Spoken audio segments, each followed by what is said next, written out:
I think what's often lost sight of today is that the Constitution is there to protect the citizen from government, that it is the bulwark that sustains the liberties we are so used to having that we're not even aware of them. But were it not for the Constitution, there would be no fixed points as to our social arrangements. They reassured these 13 colonies that they were not bartering away fundamental liberties that they wanted. It was, in other words, it enlarged on the original concept of the Constitution, made it much more concrete, and enabled the Constitution to be adopted by the 13 colonies. Gave it that force, which it still has today. And people who talk about noodling with this thing, or making it say what they want it to say, are the very people that we should regard as dangerous and wrong to listen to. Governments are instinctively, automatically, and inevitably tyrannies. There's no question about it.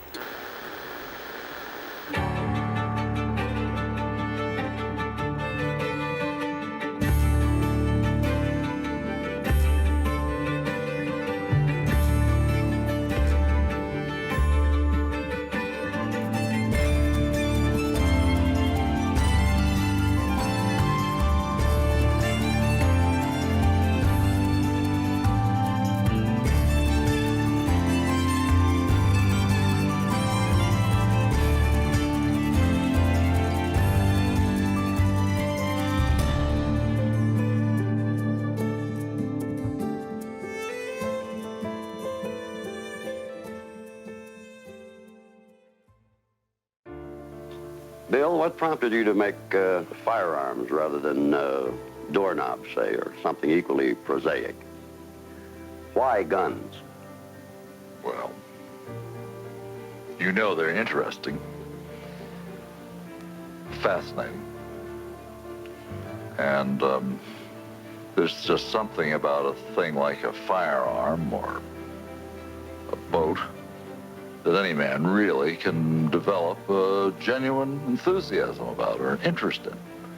When I was a boy and when I was in my teens, that I just loved to shoot, and part of the reason was that I liked the firearms themselves.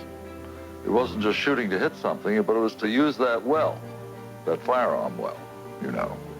And there were some firearms I thought were better than others. I liked them better one way or another, for one reason or another. When I'd first learned the principles under which machine guns function, I was just fascinated. It was almost like a little kid finding out what how a steam engine works or an internal combustion engine. I almost immediately started making drawings of how I would incorporate these principles. And, of course, it was all very limited because you can't design a thing if you have no idea of how things are manufactured.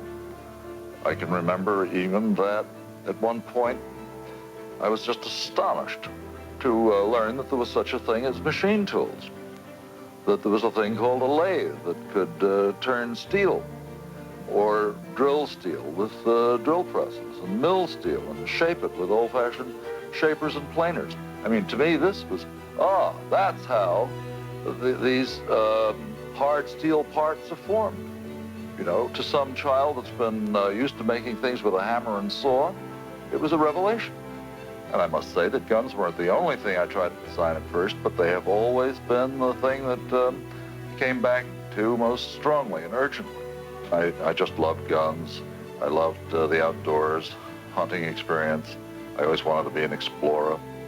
And it was sort of one of the ironies of my life that there's nothing much left to explore. But people can talk about exploring space and exploring with a microscope and all these sublimations, you know, but that's not tramping through the jungle and seeing a river for the first time in recorded history. And, but that's what I'd have loved to do, done.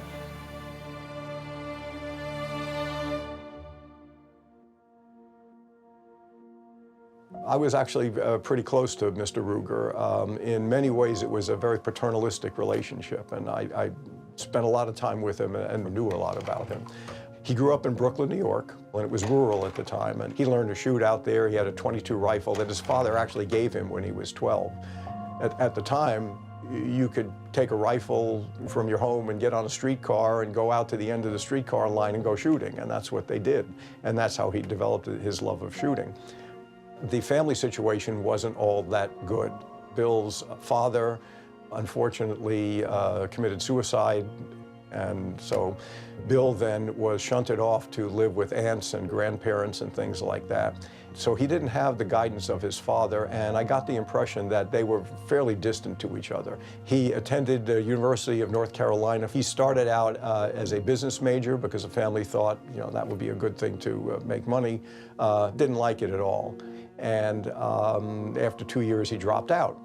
And he began designing his first guns there on the dining room table of his in-laws, which is where they were living in North Carolina.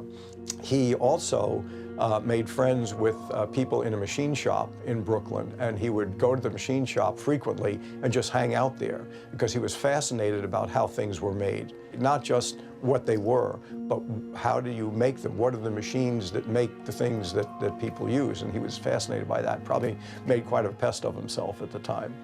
He also was a rather introverted kid, bookish, spent a lot of time in the Brooklyn Public Library, and became fascinated with firearms and firearms mechanisms, and tried to learn as much as he could just from researching things, as well as mechanical engineering and mechanical processes. So he was really, if you want to call it that, a self-taught engineer. He was very much a lone wolf. He was very much, I can figure things out. I'm on my own. I need to be on my own. I don't have guidance from anybody, and the people that are trying to tell me what to do really don't know what they're talking about. So I'm going to do it my way. And that he did. And he showed a lot of promise as a gun designer early on, and that was recognized, and he went on from there.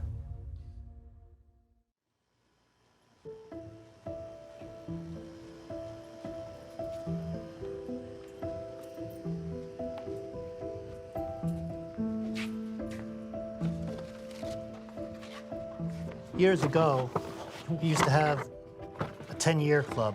Any employee who had been here at least 10 years would get to go to a dinner, and it was a pretty big affair. And this is a souvenir of one of those dinners. This is an example of something that would have been given away. This is a 25th anniversary 44 carbine coin with the Ruger emblem on it. This was one of the early boxes used to ship the pistols.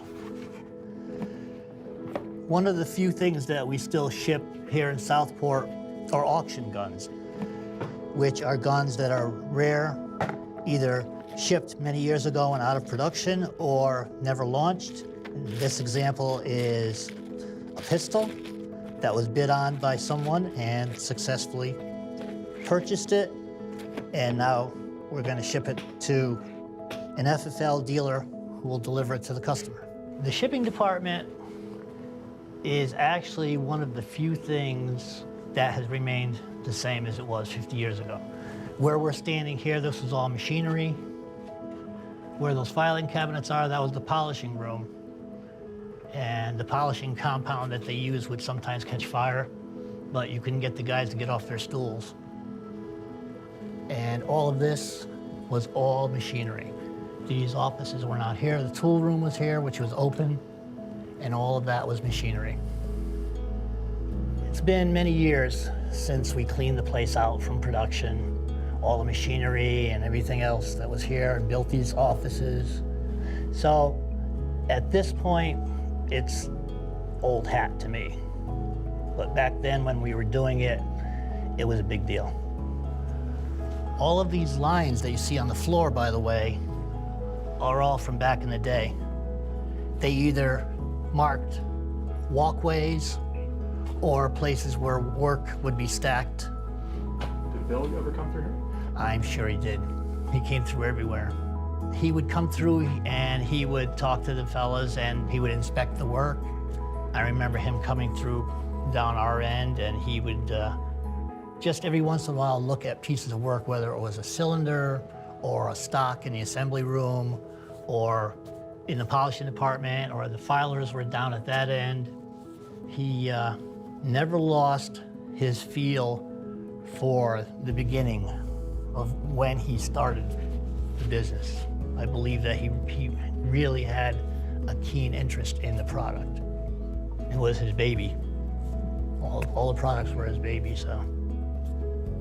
Anybody who comes from nothing and becomes a successful business person has to have drive, and he had the drive, he had the ideas. He started out making tools that looked like firearms, and then he progressed to firearms, and he was very innovative.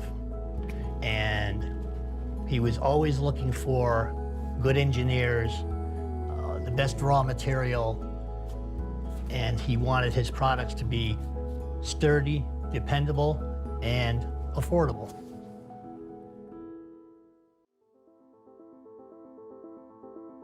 Well, I think if the art factor of gunsmithing would be the fact that you can take a very bad-looking piece of metal and polish it and end up with a new look. Or you take stock that's been broken in half and you replace it and make a new stock for it. That's the art form. The mechanic form is everything internal. But yeah, the art form is wood and metal. And just, we get a lot of stuff that looks really, really bad. And we end up making it look near new, I think. Customers are happy.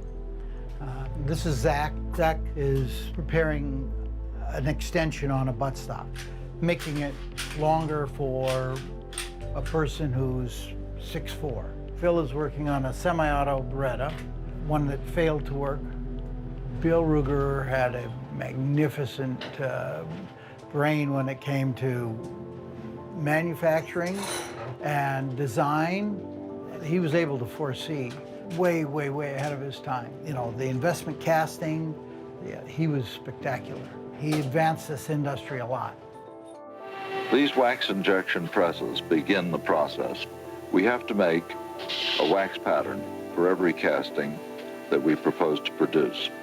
This tree of steel components is now ready to go to the abrasive saws where the parts will be separated from the gate and runners. Although these castings look like finished parts, they are in fact far from finished. For this purpose, we have hundreds of machine tools in our New Hampshire and Southport factories, and long sequences of machine operations to be performed before at least these major components can be called ready for assembly to a finished firearm. Because this process opens up so many design possibilities. It makes possible for you as a shooter to find in the sporting goods department or store a better quality, a more interesting variety of firearms. The company had been very successful for its early years because Bill Ruger was one of these unique people in the firearms industry who, whatever he wanted to make, people wanted it. He was like a Remington or a Browning. He was just a brilliant guy. But when Bill Ruger stepped down and later passed on, it couldn't be done that way anymore.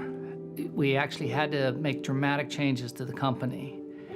The company had its peak under Bill Ruger right during Y2K when the company shipped about 985,000 guns in 1 year. Bill, I remember, of course, in the beginning that you were the designer and the draftsman, in fact, of the various early models. But what is the situation today? Well, I still take a great deal of active participation in all this engineering work, but I don't spend the days and weeks on the drawing board that I did at one time. And this has become, fortunately, unnecessary because of this closely knit design team that's been in the job and working in the company for so many years, you see. And today, with our great mutual understanding of problems and objectives, why, everybody here is contributing in a major way to the solution of problems, and we work as a team. Full team effort, then. I would say so, yes. I love to work things out on the kitchen table. I give a lot of thought at all times to these matters. But if it weren't for the fact that there are men here who can immediately interpret this and reduce it to scale drawings and practical mechanism, why, obviously, we'd have nowhere near the capacity we have at the present time. And this engineering and effort is really the heart and soul of the whole enterprise. I came to Ruger in September of 2006. It just seemed like there was a lot of opportunity. So I focused on bringing in engineers, asking everyone I could, from wholesale distributors to retailers to consumers to all our salespeople to hunting guides, to find out anybody I could talk to who was familiar with firearms, to find out what they'd like to see Ruger make. And from there, and with a few good hires on the engineering side, we got kicked off and going. And we made our first major product introduction, I think in the fall of '07, in the late 90s and early 2000s. We weren't allowed to sell anything more than 10 rounds in a magazine to anybody other than the police or the military. And that expired, I believe, in 2004, and here we were at the end of 2006, and Chris is saying, well, why don't we sell some of these magazines to normal distribution? It's legal, people want it, and finally we started selling them. And it turned out to be a big success. Another big change we made was we actually built product before telling people we had it. The tradition in the firearms industry was to do everything you could to get the cover of major gun magazines. And then sometimes it might be 2 years before there were any quantities of the product made. And the consumers would often blame the retailer and be angry with the retailer when really it was the manufacturer's fault. We thought we were doing a good job having a couple of thousand guns ready to go. And of course, they just disappeared overnight. I think they might have lasted one day, and there wasn't enough. In subsequent product launches, we slowly worked our way up to, from 2000 to 3 and 4 and then 5, and then one time we finally launched a product with 10,000 guns, and they evaporated immediately. And so that was a big change we initiated in the industry, and I think some of our competitors started to follow us. I think the lesson in some of these stories is listen to your customer. Ask them what they want. They were very clear about what they wanted. And if it's ethical and legal and it's within your capacity to do it, give the customer what they want. And they'll reward you with a growing business.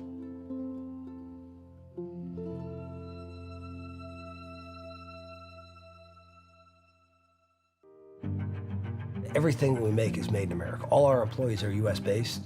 It's important for us as a company. That's the way we started. That's the way, certainly as long as I'm here, we're going to stay. And you walk through our factories and you realize that we've got great Americans in every one of our factories. And one of the things I do when we hire a new salesperson, I always want them to spend time in our factories, not only to understand the puts and takes on what the capabilities are of the products, but to meet our associates and for them to understand that they're counting on you, the sales rep in the field, to put their kids through college. The folks, that are working on the shop floor, working in an assembly cell, they can't sell one more firearm on a Friday afternoon. They can't make one more stop at a retailer that's 5 miles past where I wanted to get to today, but you can. It's more than just saying made in the USA. It's American jobs. Closing a factory in America is more than just the mechanics of shutting it down, moving jobs around, sourcing components from overseas, things like that. It's people losing their livelihood. That's why sometimes Ruger is a little more conservative. We operate with no debt and a very strong balance sheet. We need to be ready to control our destiny without having to worry about big banks and whether they want to lend to the firearms industry or not. So again, that's what keeps me up at night, is really, can I maintain the work flow for all 1,900 of those folks? No matter what curveballs we're thrown at by the market, I'd like to think that we can outmaneuver that by new products, production changes, and navigate the ups and downs of this industry so that those folks continue to have a job at Ruger. The people who want to work at Ruger are folks that want to grow and learn, but also folks that really want to hold to our values and appreciate our values, which our core values are teamwork, integrity, respect, and innovation. So that's what we want, is people who want to embrace that and grow with that. And if we've got somebody that's not an ethical person, we don't want them on our team. No matter how good a designer they are, a salesperson, they've got to be grounded with solid moral, ethical background to be part of our team.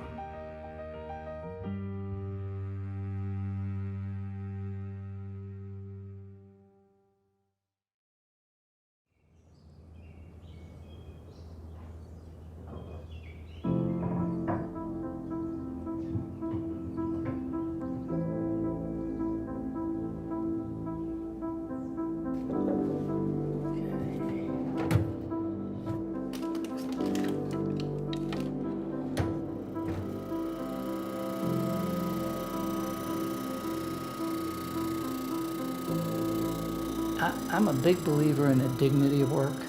I like working, and I think people take pride when they work hard and they do a good job.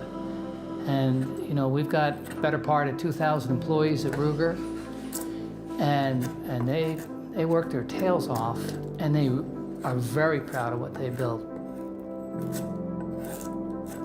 One of my favorite activities is going to the factories and walking the production lines and talking to the employees that are building product. They're really the ones adding the value that the customer wants. And while a lot of it is done on CNC machinery, at the end of the day, there's a lot done by hand too. Final assembly, tweaking the product, and in particular, testing. Every gun at Ruger is tested a lot before it leaves the factory. We know it's safe and we know it's accurate. And one of the best parts about testing is that a lot of it's done by hand, so we get to shoot a lot, and that's fun. My whole career has revolved around manufacturing and innovation. And I've been in other industries where innovation wasn't well received. I spent years in manufacturing of plumbing products, and plumbers don't want new products. Unless their dad used it and their granddad used it, they're worried about a callback, so they don't want it. The other one. And then when I finally got the opportunity to start shooting again and join Ruger and be in the firearms industry, I knew we had a huge opportunity because people like innovation in firearms. They like to see the newest and the latest thing. Frankly, we probably make the best firearms in the entire industry, and they just keep getting better and better. We devote a lot of engineers to figuring out how to not only make the guns better, but to make them more accurate and more reliable. And that's what we do. Rugged, reliable firearms for responsible citizens. And our employees are into that. Me too.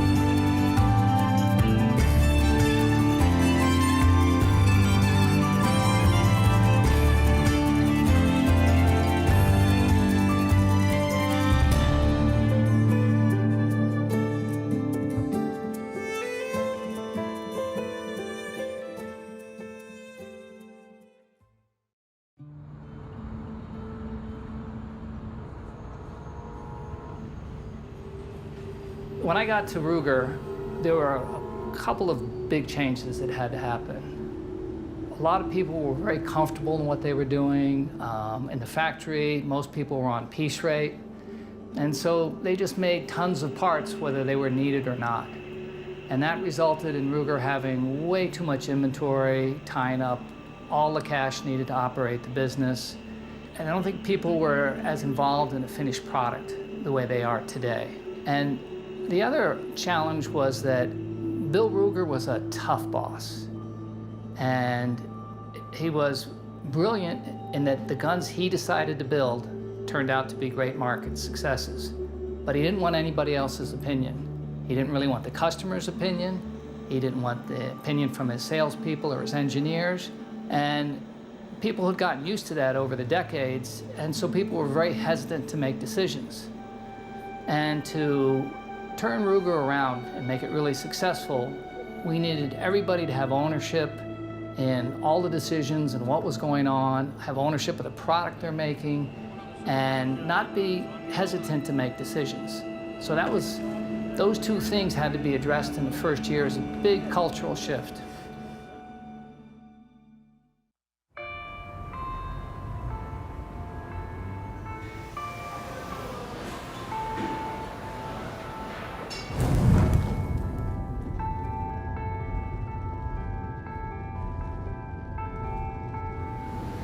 These are our mountain units. We have 2 of them. On second, we manned 1. And pretty much we're heating it up to about 2985, depending on the setup that we pour. So these guys will charge the unit. They're also in charge of loading up all their ovens. So they can fit about 3 or so setups in each one. So to put the shells in there, they'll actually melt out all the wax, burn out all the carbon, then they can roll it, and we send it into our coolant chamber. So he has to pay attention to a lot of stuff, from his ovens being up to temp to his unit running, as well as all of this, to make sure everything's running as it should. It's important to follow the steps, because if you don't, say you go too fast, you're going to end up with a lot of pitting, the parts are going to be damaged, possibly junk. So we want to try and send the best quality product. Therefore, what our process card says, we're going to follow that as to a T as we can. Are you proud of the work you do here? I am, yes. Very proud of the work I do. I've been here for about 10 years. So today we're up here in Newport. Newport, New Hampshire, we have about almost 800 employees. And today I'm with Ron Nelson. Ron runs our 1022 line. Really one of the most iconic and important lines to Ruger. The 1022's been around for a very long time. We've produced over, what, 8 million, almost 9 million guns? Yeah, a few. It's been a lot of guns over the years, a lot of great guns. And almost everybody has a 1022 in their gun safe or learn to shoot on a 1022. So for us, it's very important. And Ron and his team do a fantastic job keeping up with the many different specials we make. We make all kinds of configurations. We make some that are commemorative to help support the U.S. shooting team. We make other ones that have distinctive engraving on it. And so his team is able to navigate through all those different versions and make all of those on the same line.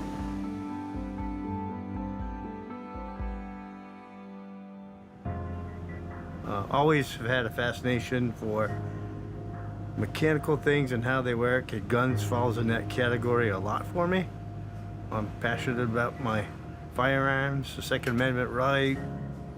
I'm not crazy over the top like some, but I do keep that silent, strong opinion. It's my right to do it, and that's what I'm gonna do, and nobody can tell me any different. At this point in my career, I love to teach new people things. You gotta kind of let go of the steering wheel sometimes and let them take their bumps. I still learn coming in every day from these young engineers that come in. I ask them a lot of questions. I see things that they do with tool makers. Everybody has something that I want to know about too. So I like to listen. I've always told a lot of people, when you're talking, you're not listening. And if you come in thinking you know everything, you're not gonna learn anything. For me, this job has opened up a lot, so I hope I give back as much as I get. I met a lot of nice folks, a lot of smart folks, a lot of people that are good at their trade. So before I leave, when I retire, I hope I can give back too. That's my goal. My name is James Periscondola. My title is a manufacturing engineer for the 1022 line. The biggest feeling when you get to 1022 is it's busy and there's a lot going on. We make the most guns for Ruger out of any of the lines that we have, and it's fast paced. So I think maybe overwhelming to start for a lot of people. Every day I work with Ronnie Nelson. Ronnie Nelson is Mr. 1022. He's probably the guy who knows the most about 1022s. He's been working there for like 30 plus years. I don't know, I just like working with that. That's probably just his passion is what stands out. He absolutely is a big people person. As an engineer, I'm not much of a people person, so I envy Ronnie's ability to work with people from all different kind of walks of life and get them into our system and get them making guns. So we run 24/7. So it's almost impossible here to meet with everyone all the time, and Ronnie finds a way to move his schedule around so he can meet with the guys starting at 4 a.m. and also meet with the guys that are changing shifts at 11 p.m. and make sure that, you know, he can interface with all. I think he's got like 100 employees, so he tries to find a way to talk to all those people. My grandfather was a hard worker. He came over from Canada, married my grandmother, had 9 kids. Nobody got nothing without earning their way. It was just instilled in you. Nothing's free. You want it, come get it. It's not going to be given to you. But my grandfather was also the first guy to give you the shirt off his back when he knew you were down on your luck or whatever. So my mother was the same way. Now I'm going to get emotional because my mother passed away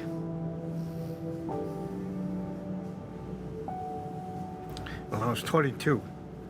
And she was probably a harder worker than anybody I know. So I learned a lot from her. Her work ethic. She worked at Goodyear, did a lot of doubles. You have people in your life that have to have that instilled by their parents. I think it's brought down. It's your upbringing. It's your environment. Somebody who doesn't have those responsibilities is not going to pass them on. So I think there's a lot of family, a lot of your environment, the friends you keep, and where you hang. You always try to, I don't know, it was a pride thing. You took pride in the result of what, at the end of the day. I mean, you go home, you look in the mirror, did I do the best job I could do today? And sometimes you say, yeah, you did. And other days, you could have done better. So you got to be honest with yourself. I don't take pride in being lazy or taking shortcuts or close enough. I want to do the best job I can, and I have that expectations of my employees. Nobody's perfect. We all make mistakes. You learn by them. That's a value. If you don't learn, that's a problem. So we all should have that kind of mindset. I'm here to learn something. I'm here to give it my best effort. I'm gonna make mistakes. I gotta learn by them.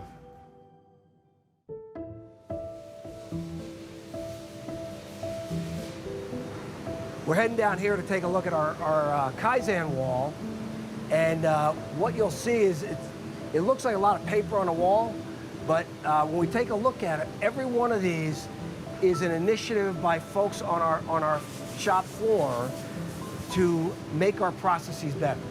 And each one of these, if you take a look at them, is a different subject. It's something about, like I said, it may be a machine-specific thing, it may be the cell trying to make it better. But every one of those ideas comes from our associates on the shop floor. The best ideas don't come from the bosses in the office. It comes from people on the shop floor that are making the products. And that's what's so great about the daily Kaizens. And again, some are bigger cost savers than others, but all of them are well-intentioned and make our company better and make the product better. And that's what I love seeing about every one of them. Nicole had gone to school at Wheeling for this. She had previously worked for me before. Yeah. And she called me while she was there, wanted to know if I had any interest in bringing her back. She told me what she learned over there. I said, absolutely, I'd take you back in a heartbeat. You've been a good worker. I know I need somebody in powder coat to help me out there. We got level 3s now, so I said, you'd be a perfect fit for that spot. So ever since then, she's come back. I've given her the freedom to do whatever she needs to do in there to clean it up. Awesome. So. I mean, that's $19,000. Yeah. Hey, how are you? Good, how are you? Good, good. Hey, we were just looking at this Kaizen you guys did. This was awesome. Oh, this thank you very much. On the powder coater, that was awesome. 19 grand savings? Yes. That was awesome. Yes.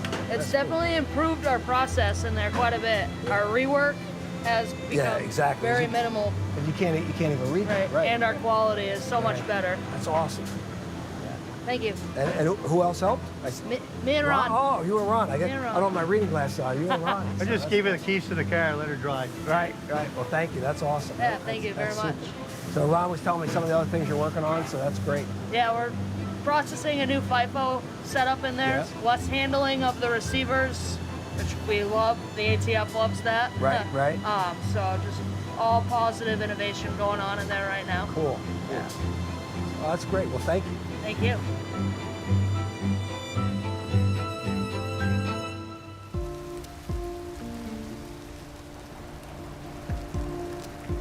I think that our success is because we value our people higher than anything.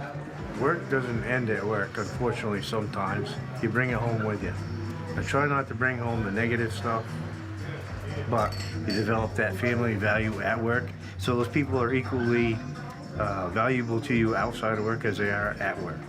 Butt heads sometimes, but, you know, in any given family, you know, you will. Spend that much time together. Just like at home with my own daughter, I scold her and I praise her. I do the same with you. And then I have to speak to Ron because I'm the HR guy. Yeah. And then I scold Mike.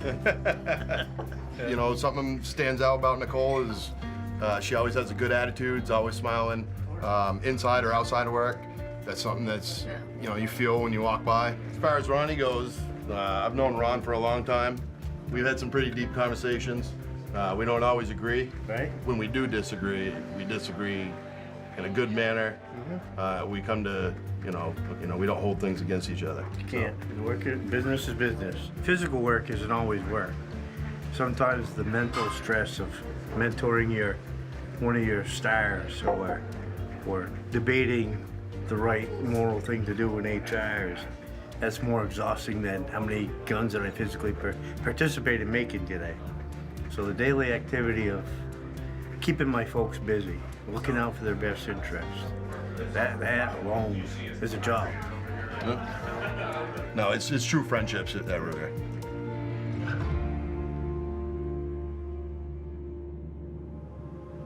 When someone picks up a gun, a 10/22, they probably don't realize all the different personalities, all the different people that put their hands on that firearm. Ruger's not one person. Ruger is a multitude of people contributing to that firearm and that process. It means a lot to us. So there's a lot of people that contribute. Some contribute with advice, some contribute with skill, some with hard labor, some just smiling face at the door to meet you in the morning, but everybody has a part to play. Well, there is a day when numbers at any cost. But as you get older, you realize, how do you get your numbers? How do your machines run? Who makes you look good or bad?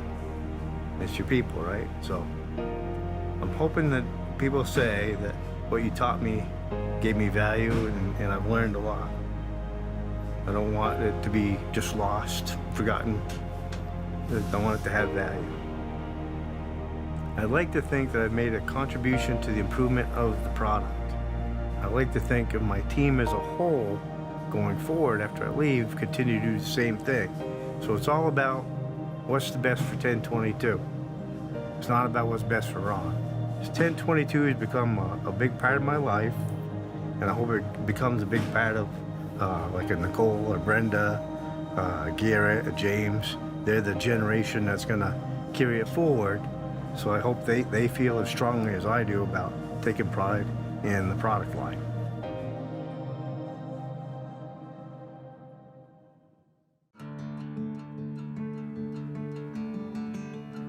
Guns evoke memories for all of us. And for me, is some things I go back to, you know, as a childhood. With my grandfather, it was a Model 67 single shot rifle.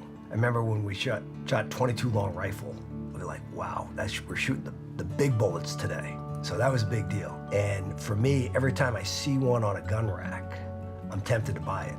You know, this gun, at the end of the day, it's a single shot bolt action rifle, not very fancy, not very expensive, not fancy wood, not really fancy anything. But really for me, it's the memories of shooting with my grandfather. The thing I probably remember most, besides the thrill of me shooting, was watching my mother shoot, and I had no idea that she was such a great shot, and she used to shoot with my grandfather.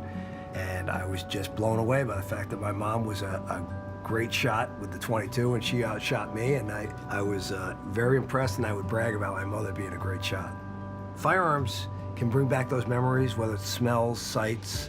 We were out by the family farm, big garden there that I used to go to with my grandfather to help him weed the garden, and he would always bring a 22 or his 30-30 in case there was a gopher trying to raid his tomatoes. But that's the thing that I remember was, you know, weeding the garden doesn't sound like fun, but when I got to do it with my grandfather and he'd bring the 22 with him, I was sure hoping we saw Mr. Gopher, you know, there. He did not want to see the gopher there, but I was hoping Mr. Gopher would show up. So, you know, when you pick up a gun like a Marlin, an 1895 SBL, it's a lever action gun. You know, in my case, I remember back to when I was a kid watching reruns of The Rifleman, playing Lucas McCain with his Winchester 94. In this case, this Marlin, I pick up, this is a quality piece of work. This is a great product made by American people, and this is the kind of firearm that you pass down to 2 or 3 generations. This is not something that is, you know, in our disposable economy of today that we buy and then throw away. This is something we maintain for the coming generations, so that grandkids and great-grandkids can say, this was my grandpa so-and-so's rifle, and he took me to shoot with it one day, and have those memories that I'm fortunate enough to have. I just don't have his Model 67 anymore.